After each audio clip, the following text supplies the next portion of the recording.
എത്രമാത്രം ഒറ്റപ്പെട്ടു പോയാലും മറ്റൊരാളെ ശല്യം ചെയ്യാതിരിക്കുക. കാരണം ഒറ്റപ്പെടലിനേക്കാൾ വേദനയാണ് ഒഴിവാക്കലുകൾ. മാപ്പ് കൊടുക്കുക, എന്നിട്ട് കാലത്തെയും മനുഷ്യനെയും മറക്കാൻ ശ്രമിക്കുക. ചില വേദനകൾക്ക് വേറെ മരുന്നില്ല.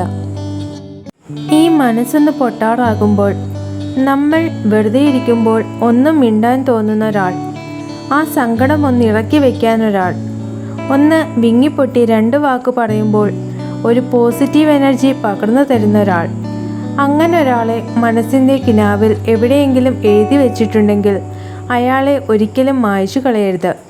അതാരുമാവാം, ബന്ധമാവാം, സ്വന്തമാവാം, സൗഹൃദമാവാം, ഒരിക്കൽ പോലും കാണാത്ത ഒരാളാവാം. ഒരുപാട് തകർന്നിടത്ത് നിന്ന് വിളിച്ചുണർത്തി ആശ്വസിപ്പിച്ചിട്ട് അതിലും വലിയ കുഴിയിലേക്ക് വലിച്ചെറിയാൻ ശക്തിയുള്ള ചിലരുണ്ടാവാം നമ്മുടെയൊക്കെ ജീവിതത്തിൽ. നമ്മുടെയൊക്കെ മരണം എങ്ങനെയാണ് ഭംഗിയുള്ളതാകുന്നത് എന്നറിയോ?